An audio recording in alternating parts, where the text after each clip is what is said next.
Welcome to Tommy Solo's Famous Friends. This is where I get to chat with people that I've connected with in the world of arts and entertainment over the years. And today, I'm glad to have another chat with my old hometown boy, who is the boss of everything to do with Offenbach in Montreal. Welcome back to the show, John McGale. Hey, Tommy, how you doing, buddy? Well, I'm doing a lot better now. I can see a light at the end of the tunnel. I got my second shot yesterday. I'm ready to go. Well, not ready to go yet, but the gigs are starting to come in, so I will be ready to go. And isn't that freaking awesome? It really is. Yeah, it's been a long time. I was down in the Bahamas when the initial lockdown came into place last March 2020, and I haven't worked since then, basically. It's been, 14, 15, almost 16 months. Yeah. So I am looking forward to it. My first gig is coming up on the 26th of June with my band Offenbach. We are playing just outside of, just between Quebec City and Montreal in a little town called Shawinigan. We are doing one of these outdoor in a campground type thing. There's only going to be about 40 or 50 people, but it should be a lot of fun. And it's going to be good to see the boys again. Oh, yeah. I've had a couple of similar experiences over the last few weeks. One, I interviewed our mutual friend, Crystal Shawanda, maybe a month ago. And at any rate, she had already played at a blues fest in Kentucky. And she told me that as the people were trickling in during sound check, they were already dancing. And they were the first act on.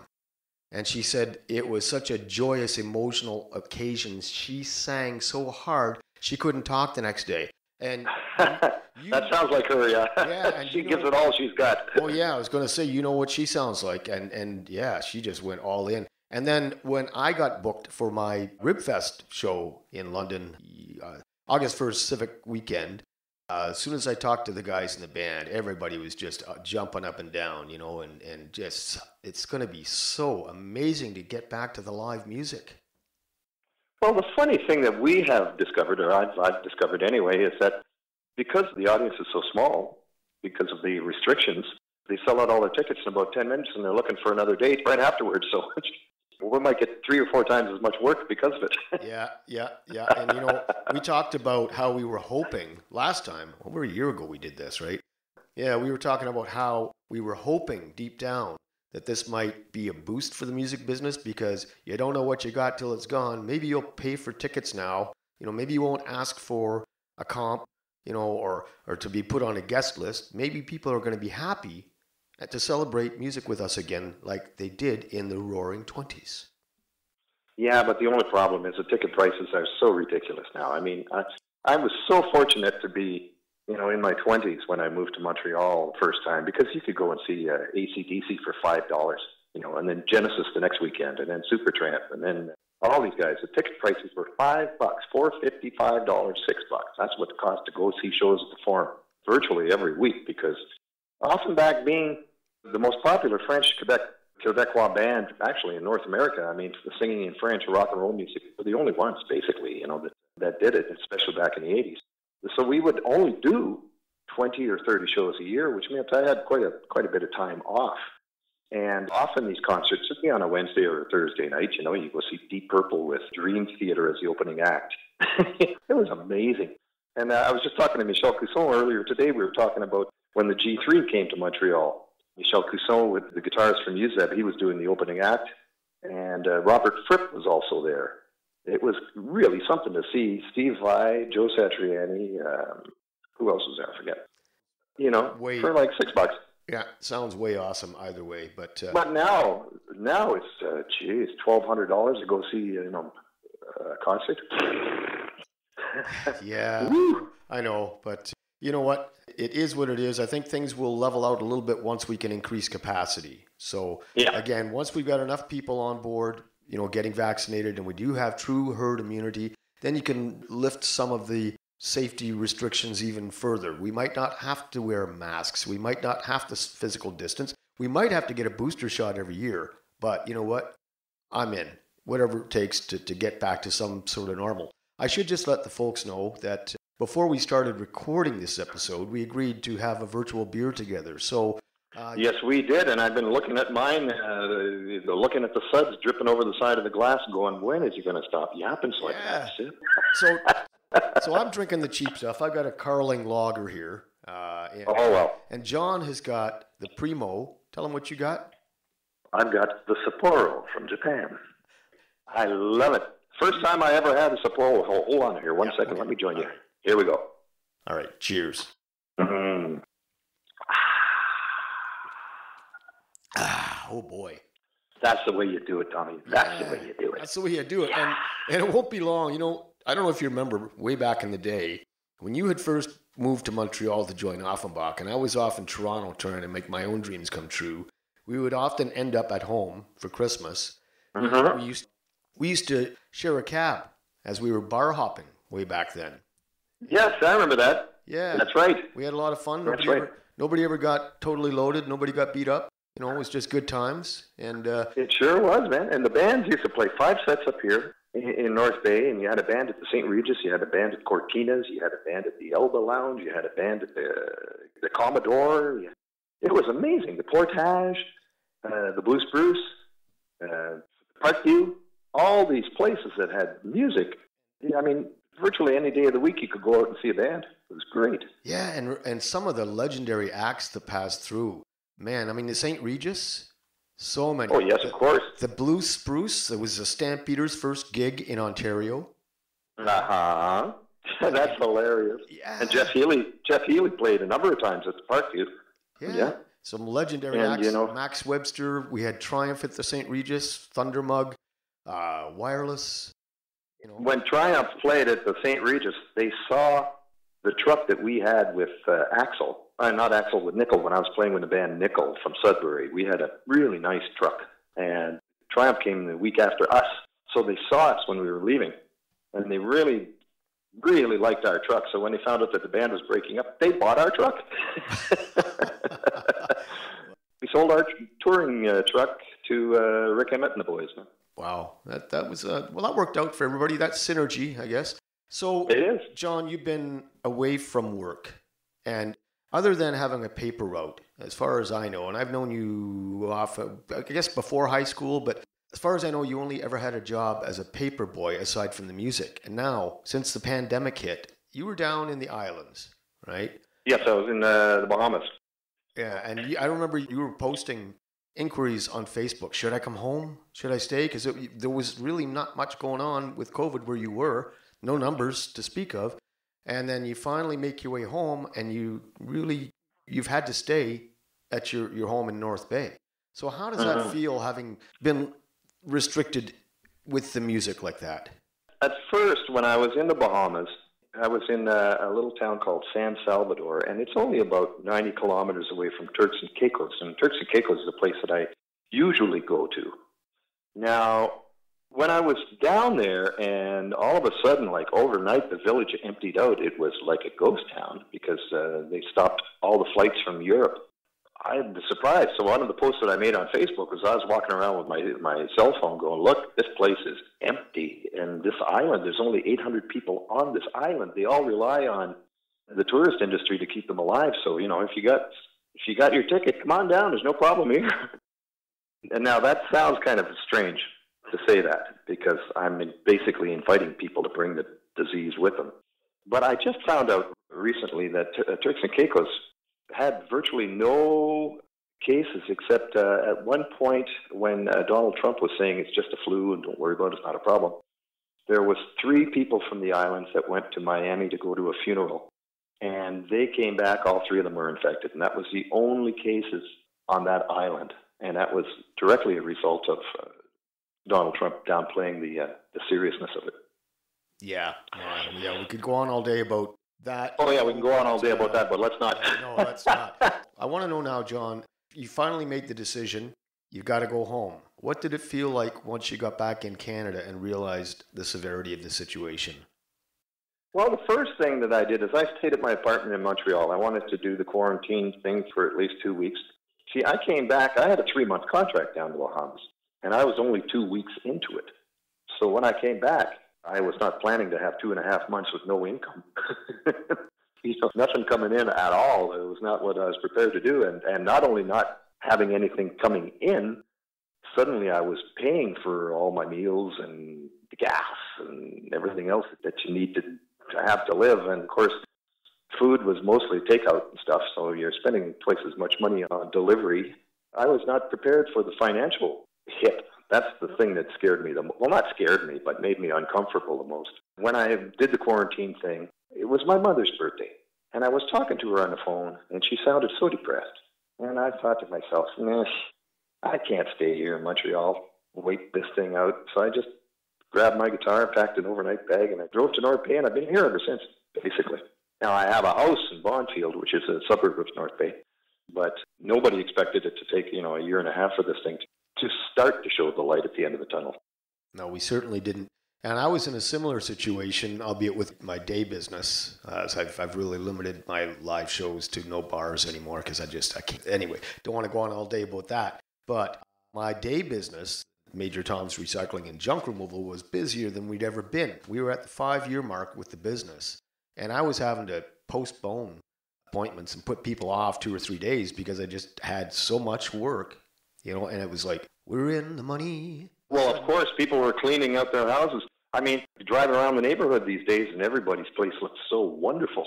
Well, this was right before the pandemic hit. I was super. Oh, okay. Okay, and then when it hit and they did the first lockdown, I went, oh no. Because I was not prepared to not work in my busiest season. Yeah. And that business, it really starts with spring cleaning, right? And then of course, goes right through to, it sometimes it's pretty steady up until Christmas, and then it's quiet, right? And you prepare for that. But what you're not prepared for, as you say, you were in a 3-month contract. You weren't prepared to end it in 2 weeks. Ended after 2 weeks, and about a 48-hour notice. Yeah. Yeah. You're booked on the flight Tuesday. Goodbye. Well, wait a minute. It's Monday morning. Yeah. No kidding. So it's been a real hit, and I guess I was lucky in a sense that I stopped trying to make a living playing music personally a number of years ago because I did have the day business that was starting to thrive. But I think about our brethren and you're one of that number that all you've ever done is the music, and how hard it's been. And we're just so lucky that our government has chosen to support us rather than see us perish. Yes, absolutely. The CERB has certainly helped a vast majority of the musicians I know, including the classical players and the jazz players, and even studio guys. Well, although the studio guys, a lot of them are doing their work right from home now, the wonderful world of the internet. It's still not quite the same thing as having a band together in the studio and making a record. Yeah, I kind of signed on to a virtual recording project where we've got, this guy has like 30 different artists from southwestern Ontario all contributing to it. And I was trying to do it from home, but I had just installed Pro Tools, and I'm still not really that proficient with it. So I just said, when it's safe to do so, bring me into the studio, and I mean, I'm looking forward to that too, but it's been, I guess, a mixed bag for all musicians. Some are more technically inclined than others, and some of us are just, hey, plug me in and give me a good monitor mix and let me play, Yeah. So. Yeah. Well, at least, thankfully, things are starting to look up. I got 3 calls today for shows. So that's really nice. And now they're finally opening up the border between Quebec and Ontario, so I'll be able to head back without any 2-week quarantine. And I've had both shots. I'm still going to be very careful, of course, not just for myself, but for my mother. She's 94, and she relies on me to do her shopping and stuff like that, so I don't want to get a little bit careless thinking I'm invincible or that my immune system is going to suddenly take over. No, there's no need to kill Mom. No reason to do that. Yeah. No way. So yeah, you're on the right side of history, John. And I mean, I don't want to go on about deniers and vaccine hesitancy or anything like that, because you just can't change people's deep-rooted feelings on things, whether we like it or not. If somebody is a Nazi, we can't change it. You're right. You're absolutely right. But you know what bothers me? I'm going to tell you right now, Tommy, what bothers me is guys that have been having unprotected sex for the past 40 years being afraid of a vaccine. Yeah. That's what I mean, come on, guys, wake up. you know. Yeah, it's such a culture that we can't. Yeah, I guess we need to rant about it sometimes, but we know we're fighting an uphill battle. So we just have to try and encourage our reasonable friends to do what we're doing and getting our second doses. I'm getting mine, and my wife Lisa is getting hers next week. And I have had some of my famous friends do little testimonials, public service announcements, and we're inserting them in the episodes. But I'm not trying to argue with people who can't be reasoned with. No. It's just that who really wants to be around them? Yeah. That's the problem. Well, Jeepers, if you're in a crowd of 20,000 people, how do you know the guy beside you is not carrying a bug? Yeah. That's the kind of thing that bugs me. Now, I mean, I do understand, because my mother was prescribed thalidomide when she was pregnant with me. And my mother had that hesitancy that we're talking about. And thank God she did, because I might have been born with my hand sticking out of my shoulder blades. You know, no way you're going to make a career out of music that way. I think the difference, though, John, is that really when we were little kids, modern medicine as we knew it then really hadn't evolved that much. You know, we weren't that far off from the days of Helen Keller, you know, it's just, so we're now decades later, but as for the COVID vaccines, they came out of SARS research. So yes, exactly, yeah. This has been researched since 2003 for this specific type of a virus. That's right. You know, That's right. And this is how, I didn't want to talk about politics, but they used to have a pandemic response unit in the U.S., and that stopped Ebola from taking over North America. You know, exactly. So now hopefully our leaders have awoken to the fact that we need to put more emphasis on public health care. It has to be a top priority. It's not a privilege. It's not a right. It is a top priority if we were to have a strong, healthy community. Exactly. Exactly right, my friend. Yes, sir. The neat thing is having all this time to myself. This is the first time ever in my entire life that I was home for all 4 seasons. I saw the ice melt. I saw the ice freeze. I saw... You know, I'm watching the geese come. I'm watching the geese go. It's neat to enjoy in my home. Yeah, tell everybody where you live. Don't give us your address.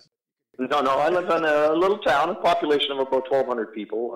It's primarily a francophone town just outside North Bay on a lake. My father bought the land in 1969, and I helped him build the house from 70 to 74. And then I hit the road, and when I came back in 94, he wanted to put the house up for sale. They were tired of living out in the country. They were getting too old to live in the bush and shovel snow. And I said, hang on there, Dad, don't sell this place till I have a chance to scoop it up. And that's what I did. I sold a few guitars, managed to come up with a down payment, and now it's mine. So I have a house that I built with my dad that no amount of money will ever compensate me for the feeling I get every time I walk in the front door. Yeah, that's quite the story. You know, not many people can say that they built a house with their dad and then were able to buy it from their dad when the time was right. So that is pretty awesome. Yeah, absolutely awesome. I tell you, it's amazing. A couple of years ago, I was renovating the toilet. I wanted to put a shower in there because I'm not a bathtub guy. And as I was pulling the walls apart for the bathtub, I saw where I had signed the support beams, the 2x4s, and put the date on it. It was like 1972. And I found a guitar pick stuck in there, a gold Herco guitar pick stuck between the walls. It must have fell out of my pocket while I was doing the studs. Yeah, that's pretty cool. So but it's not like finding a David Bowie painting in a thrift shop. Have you heard about that? Yeah, $5. Yeah. Holy jumping. Yeah. Nice. Yeah, with the thrill of a lifetime right there. No kidding. So, John, remind everybody what you have booked and where you're going to be. Well, I don't have the dates by heart. I got a phone call while I was driving this afternoon. The booker told me the dates, and I just said, okay, send them to me. Okay. So I don't know what they are, but you'll be able to see them on my Facebook page. They'll be up pretty soon. Yeah, I was going to say, people can always find you on Facebook and see what you're up to. They're all over the place. So we're going into October, August. They're not like shows for next week. Okay. My first show is going to be the 26th. 2 days after St. Jean-Baptiste because they want to do it on the weekend. Cool. Yeah. Yeah, so that sounds like a lot of fun. Well, John, we're really rounding the corner, coming to the end of the tunnel here. And let's just keep our fingers crossed that we do get to that herd immunity. Uh, yeah. Sometimes herd community. Sometimes I wicks my words and puts the emphasis on the wrong syllable, but hey. Yeah, it's because you're back in talk words. That's right. So we still made the top 50 on Apple Music, so that's awesome. Listen, one of the things that I did, once we got through the winter and stuff, I was listening back to some of the songs that I wrote when I was 17, 18, 19. Before I joined Offenbach, I used to write all kinds of songs, but I had no venue to record them or to do anything with them. But I had various demos. So I was listening back to some of these tunes, and I reworked some of them. And I went into the studio, and I recorded a bunch of songs that I wrote when I was a kid. And it's surprising how they are coming out. I mean, the engineer looked at me one day, and he said, "This sounds like a Steely Dan record." I said, "Well, that's pretty well all I was listening to at this time." So I don't know what's going to happen. I'm doing it for fun. But sometimes when you do stuff for fun, that's all it takes. That's the stuff that catches on. So. I agree 100%. And, I made an assumption because you haven't given away any of the details that I've seen on social media about this, that you weren't doing anything in the studio right now. But I'm glad to hear that you are. And yeah, I recorded 5 years ago, I recorded a song that I wrote when I was 17 years old. And it was the first time that I'd ever played an original song in front of an audience and they sang along. And it was with Steve Marlowe on drums, and it was Kathy and Ray Smith. And I wrote this song called Come On Along. We started playing it, and next thing you know, the crowd's going, "Come on along." Now, I wrote that when I was 17 years old, and I just recorded it 5 years ago. So yeah, that's great to know that you had these gems kind of hidden away. And do you have any sort of idea how long it's going to take to finish this project? Oh, I should have it done by August, I would think. Cool. The number of the songs are pretty well ready for mixing. It's just that, and this is what the interesting thing is. These songs, I've been doing pretty well all the parts myself. So instead of keyboards, I will do vocal pads and stuff like that. So it's been quite interesting. I'm surprised. I'm going to be surprised to see if it gets any response at all. Who knows? But actually to see what the finished product is going to be like, because it's completely different from anything I've done. And because the songs were written from a young, almost naive type point of view, there's a freshness to it that's kind of interesting. And I only wish that I had recorded the songs properly when I demoed them, rather than just throw them on a cheap cassette somewhere. Because it would be really interesting to sing a duo with myself 30 years later. Yeah. Have a song that you recorded when you were a teenager, and then do it when you're 60. Sing the harmonies or sing a second part to it. Well, I gotta run and record myself singing now so I can sing along with it in 30 years. Exactly. Up to it, man. It would have been, if I had been smart and on the ball, I would have done that with Father and Son. Ah, yeah. 1975 or something like that. Go in the studio and sing the kid's part, and then 30 years later sing the dad's part. That would be great. Yeah, that would. Wow. Yeah. Well, have you got any other news? No, but I certainly hope that London heals from the horrible events of 2 weeks ago. Some people had asked me if I could write a song about that, but I just did not feel comfortable about writing something about that. It's too personal. It's about a subject I know nothing about. I'm not Muslim. I have no idea what it's like to lose your entire family in 2 seconds. Yeah. But I'm going to try to reach out to Cat Stevens, and I'm going to ask him, try to forward the story to him, because if anybody could write something or do something that could aid the family or help heal some of the wounds, I think he'd be the guy. Yeah. That's brilliant. If you've got his phone number, give him a call. I can see where you're that would be awesome. Yeah. And as far as my feelings on the whole thing, I have no words, really. I have none. And to think that we've allowed society in general to get to the point where people can just act out of hate, and it hate has always been there. It's always been there. What we have to get rid of is the us against them mentality. That has got to stop. I mean, this whole COVID thing could have been eliminated if we weren't fighting over patents. If the Chinese were working with the Americans and the Brits and the Australians and the South Americans together, we could have had this thing under control probably months ago. Yeah. I mean, they do it with the space program, you know, the International Space Program. You got Russians up there with Americans and British and everybody else. So why can't we do it when it's the health of the entire planet? It's all about the dollars. All about the dollars, eh? And, horrible. I've had people who express their skepticism to me about the vaccine production. And I've said, you know what? Big Pharma does what Big Pharma wants to do. And the difference this time is they're being financially incentivized to come up with a vaccine that they've already been working on for years. Mm-hmm. So now they're making the big bucks. That's why we've got the vaccines. And to think otherwise, I don't know.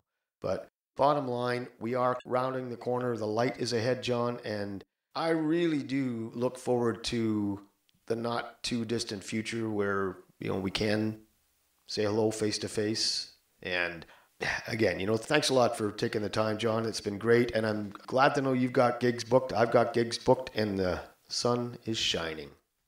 Yeah. Things are looking up, Tommy, and I hope to see you soon there, buddy. Me too. Let me know next time you come up in the Great White North. I will do that. Cheers, my friend. Take care. Well, there you have it. The first Rounding the Corner episode of Tommy Solo's Famous Friends, celebrating the soon-to-be open doors of the world. Well, John McGale and I go back a long way. He's quite the well-rounded artist, and I'm glad that he's going to get to go back to work soon. Now, without further ado, here from the Buzz Band CD featuring John McGale, along with Jerry Mercer of April Wine fame, and Breen Lebeuf, who John played with in Offenbach and the Buzz Band, and was also a member of April Wine for a while. Here is, from the Buzz Band CD, Rising Up. Enjoy.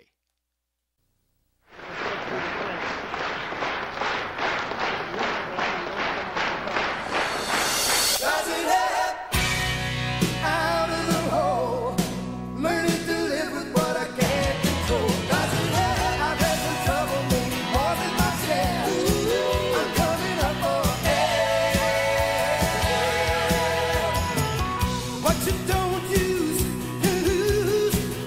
What you don't choose.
Tommy Solo's Famous Friends is a one-man production, meaning that I've done all the work, including producing, editing, guest acquisition, etc. All rights reserved. You can find me on Facebook, Twitter, and Instagram. The theme song for Tommy Solo's Famous Friends was written and recorded by Tommy Solo with a little help from my friends in the night crew. And hey, if you like the show, why not subscribe? Until next time, cheers.